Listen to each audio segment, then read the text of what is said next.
Eh frérot, si tu lis pas les scans, pars tout de suite, la vérité, je vais te spoiler comme un ouf. Parce que là, c'est trop grave ce qui se passe. C'est tellement grave que j'en perds mes mots. J'ai des frissons. Mugiwara no Luffy, notre frérot à tous, a atteint la prime de 1,5 milliard de berry. 1,5 milliard de putain de berry. La vie de Wam, je suis trop content. Je suis trop content comme si j'avais eu mon master. Putain de merde, y a vraiment qu'avec One Piece qu'on peut ressentir ce genre de sensation. Merci Oda. Keep that 40 on 'em, go. Motivate, motivate, motivate, motivate, motivate, motivate, motivate, motivate, motivate, motivate, motivate, motivate, motivate, get money, motivate, motivate, motivate, motivate, motivate, motivate, motivate, motivate, motivate, motivate, motivate, motivate, motivate, get money. Too many times I swallow my pride, I'm cracking a smile, I'm dying inside, my demons are close, I'm trying to hide, I'm popping a pill, I'm feeling alive, I'm feeling alive, I'm feeling alive, I'm feeling alive, I'm feeling alive, I'm feeling alive, I'm feeling alive, I'm feeling alive, I'm feeling alive, I'm Royaume Mina ici Afro, j'espère que vous avez la pêche car moi c'est le feu. Bienvenue dans le Banks, dans le Bendo. Et aujourd'hui on se retrouve pour la review du chapitre 903 de One Piece. Comme tu le sais frérot, suis-moi sur les réseaux sociaux, Facebook, Twitter et Instagram. C'est important, suis la chaîne pour ne rien louper, que ce soit concours ou informations me concernant. C'est directement là-bas que tu pourras me trouver. Voilà, parenthèse étant passée, passons si vous le voulez bien à la review de ce chapitre de folie. Oui, c'est un truc de ouf ce qui se passe dans One Piece là actuellement. Ok, l'arc Whole Cake a été super plat, pour moi du moins. Il y a eu des bonnes choses qui se sont passées, mais pour moi des choses comme l'utilisation de Sanji ou encore la longueur de l'arc ont été des choses qui ne me permettent pas de placer l'arc Whole Cake dans mon cœur, comme j'y ai placé Dressrosa par exemple. Parce que oui frérot, on peut dire ce qu'on veut, le Snake Man, en vrai de vrai, c'est pas un truc de ouf. La seule vraie surprise de cet arc, c'est Katakuri, qui se révèle maintenant être pour les fans, le meilleur antagoniste de Luffy. Et à ça, je suis d'accord. Katakuri, il a fait le taf gros. Niveau badassitude, force, charisme, prestance, idéologie, ce personnage était clairement au-dessus. Et si je peux me permettre, c'est lui le vrai Yonko de cet arc. Voilà, c'est dit. Maintenant, passons à ce qui vous intéresse, à ce qui m'intéresse, c'est-à-dire ce chapitre 903. Et je vais pas y aller par quatre chemins frérot. Alors, qui est-ce qui avait raison? Qui est-ce qui avait raison? Je sais ce que tu vas dire. Ouais Afro, tu te la racontes, c'est bon, t'avais raison, maintenant Bon bah les couilles frérot. J'avais raison, faut le dire frérot. Vu toutes les personnes à l'époque où je bombardais les théories sur One Piece qui sont venus me dire ouais Afro, t'as rien compris au manga, en vrai t'es totalement à l'ouest. Je pense pas qu'Oda aurait réfléchi comme ça, on n'est pas d'accord. Ta théorie elle est bien mais il manque un truc. Maintenant vous l'avez dans le fion, Oda vous l'a mise. Et moi je le savais depuis le début. C'était pas possible que Sanji n'obtienne pas ce power-up.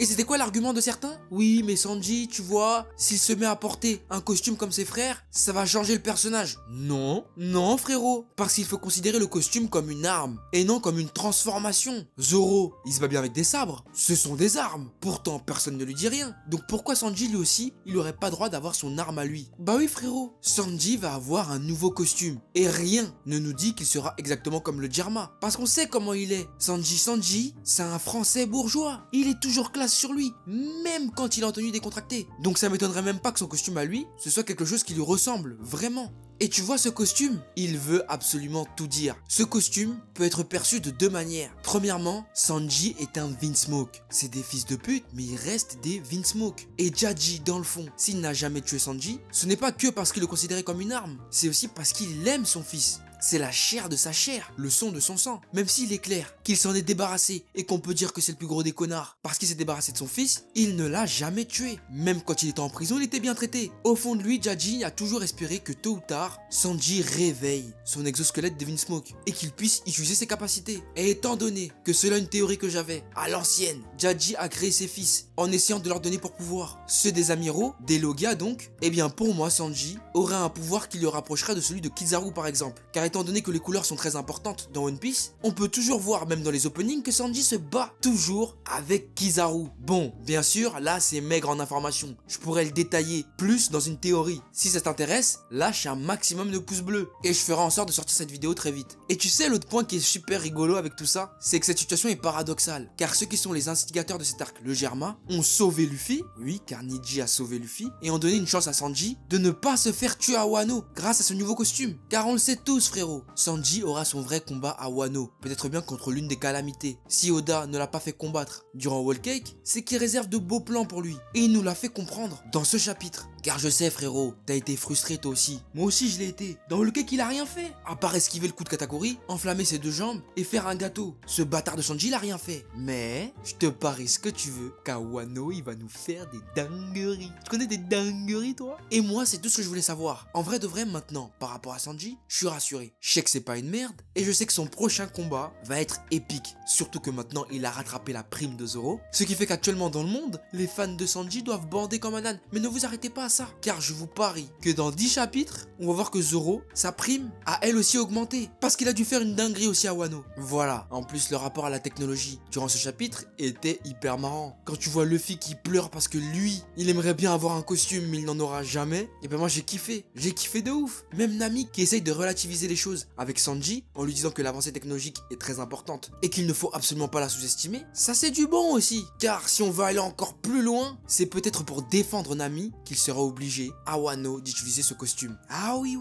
Afro-visionnaire, souviens-toi de ces paroles frérot, souviens-toi de ces paroles. Enfin bref, Oda durant les premières pages de ce chapitre nous tease quelque chose d'énorme. Et il s'arrête pas en plus, car il enchaîne avec Luffy. Et c'est là où il est fort. Luffy devient officiellement le protecteur de l'île des hommes poissons. Car après que Jinbe, Aladdin et toute leur équipe là ont lutté pour sa survie à Whole Cake, en se rebellant contre Big Mama, il ne fait plus aucun doute qu'il va devoir assumer cette responsabilité que s'était attribuée Barbe Blanche à l'époque. Personne ne peut plus attaquer l'île des hommes poissons sans se remettre à dos le 5e Yonko Luffy. Bon, remettons les choses claires tout de suite. Pour ne pas aller trop loin. Oui, faut se le dire clairement. Luffy n'a pas le niveau d'un Yonko. Oui, tu le sais, t'as vu le combat. Il a galéré contre Katakuri, même s'il l'a officiellement gagné, il a failli y rester. Et il ne fait toujours pas le poids contre Big Mom. Et la question que je me suis posée dans un premier temps, c'était, ok, les Mugiwara ont réussi à se barrer, mais qu'en est-il des hommes poissons? Que vont-ils devenir? Est-ce que Big Mom ne va pas tenter des représailles contre eux pour essayer de se venger de Jinbe et compagnie? Si ça arrive, Luffy sera obligé d'aller aider les hommes poissons. Et si se tape contre Big Mom, il est clair, net et précis qu'il ne s'en tirera pas. Oui frérot, il s'en tirera pas, tu l'as très bien vu à Whole Cake. Ça aurait été Katakuri à la place de Big Mom, Luffy serait mort là. Plus de manga, c'est fini. Mais après, je me suis posé 2 secondes. Tu me connais frérot, quand il s'agit de One Piece, je réfléchis vite. Big Mom n'a actuellement aucun intérêt à attaquer l'île des hommes poissons. Pourquoi? Parce qu'elle a subi des énormes pertes à Whole Cake. Une grande partie de son armée a été décimée. Et en plus de ça, son meilleur commandant est à terre. Il faut reconstruire une partie de Totland. Et si elle se lance à l'assaut de l'île des hommes poissons, elle va devoir avoir affaire au roi des mers. Donc pour le moment, ce serait absolument pas intelligent de sa part d'aller oser tenter une attaque. Voilà pourquoi pour l'instant, on peut être sûr qu'il ne se passera rien. Que ce soit pour Zeph ou pour l'île des hommes poissons. Luffy peut naviguer tranquille jusqu'à Wano. Dans tous les cas, une autre confrontation avec Big Mom aura lieu plus tard dans le manga, quand Luffy aura assez de niveau pour pouvoir se battre contre elle. De toute façon, il n'aura pas le choix, car pour l'instant, tous les projecteurs sont braqués sur lui à cause d'un seul homme, ou plutôt d'un seul putain de canard, Morgan. Morgan, c'est un abuseur. J'ai jamais vu quelqu'un comme ça, c'est pas possible. Lui, il travaille à Énergie 12, ou pour les ch'tis ou pour les Marseillais, c'est abusé ce qu'il fait. Il a saucé Luffy comme pas possible. J'ai jamais vu quelqu'un saucer Luffy comme ça. C'est trop, mais moi je me suis dit au bout d'un moment, arrête, tu mens là, tu mens, et c'est là où on voit à quel point l'information dans One Piece est remaniée selon les goûts et les couleurs. Exactement comme lorsque Morgan rédigeait les articles sur le Jarma. Il abusait! Ah, je t'ai ramené loin là, tu t'en souvenais pas de celle-là. Carrément, il a osé dire que Luffy était intelligent. Bon, oui, c'est un génie du combat, tout le monde le sait, mais il a rien fait durant cet arc en matière de plan. Sans Jinbe et sans BJ, c'était fini. Jinbe MVP de l'arc, BJ aussi. Jusqu'à il l'a appelé le 5e Yonko. Non, faut pas abuser. Même Barbe Noire, il l'a dit. Calme-toi, t'es pas encore du niveau d'un Yonko. Et j'ai hâte qu'il aille se prendre la raclée de sa vie avec Kaido. Mais en vrai de vrai, si on y repense bien, c'est un peu normal que Luffy ait acquis toute cette notoriété. Oui frérot, il a charbonné. Depuis qu'il est arrivé dans le game, il charbonne. Enies Lobby, Alabasta, Shabondi, Marineford, l'île des hommes poissons, Dressrosa. Il a foutu la merde partout où il est arrivé. Il a une flotte avec plus de 5000 hommes. Il possède des territoires, l'île des hommes poissons. Donc c'est un peu normal, je pense, qu'il soit considéré comme un Yonko. Mais non, surtout j'ai oublié. Il a 2 road poneglyphes en sa possession. C'est l'un des plus proches de pouvoir être le futur futur roi des pirates. Et ça, on l'oublie en fait. Luffy, il a charbonné. Et pas tout seul, grâce à tous ses Nakama, notamment Brook, MVP, avec son crâne lisse là, qui sans lui, je pense que cet arc aurait été un fiasco. Luffy a le charisme nécessaire pour être qualifié de Yonko, mais il n'en a pas le niveau. Mais, même si la route est longue pour lui, elle n'est pas infranchissable, car grâce à Katakuri, qui avait un fruit qui était proche du sien, Luffy a pu voir une nouvelle utilisation à haut niveau d'un Paramecia. Et nul ne doute que durant ses prochains combats, il va tester des trucs. Et grâce à Katakuri, il va peut-être grailler un power-up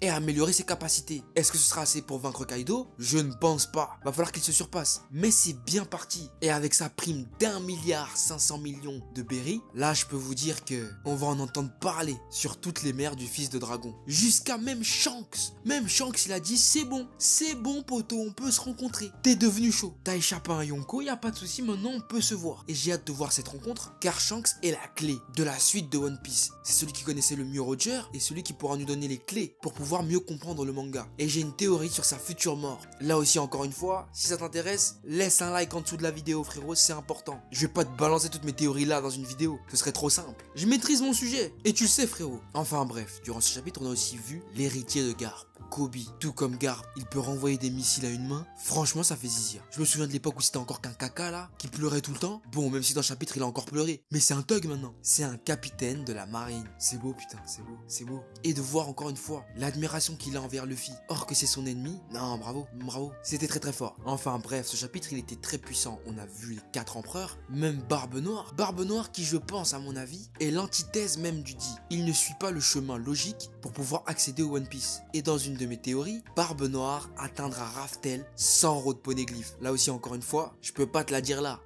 Ah oui, frérot, tu le sais, là tu l'as vu, je te sors 3 théories dans une review. Et je sais que tu veux les entendre. Tu sais ce qu'il te reste à faire. Enfin bref, voilà. Ce chapitre était vraiment intéressant et j'ai hâte d'avoir ton avis sur celui-ci. Est-ce que tu l'as kiffé, pas kiffé, est-ce que t'as détesté? Qu'est-ce que ça t'a fait de voir Luffy avec une prime de plus de 1 milliard de berry? Quelle va être la suite de One Piece? Qu'attends-tu de la rêverie? Tout cela, écris-le moi dans les commentaires. Frérot, Serette, j'ai hâte de te lire. Voilà, sur ce, c'est la fin de cette vidéo. J'espère qu'elle t'aura plu. N'hésite pas à mettre un gros pouce bleu si tu l'as apprécié. Abonne-toi à la chaîne et rejoins Famille, frérot, c'est important. Suis-moi sur les réseaux sociaux, Facebook, Twitter et Instagram pour ne rien louper de l'actu de la chaîne. Et quant à moi, je te dis à très vite sur cette chaîne pour de nouveaux contenus. Sayonara, frérot.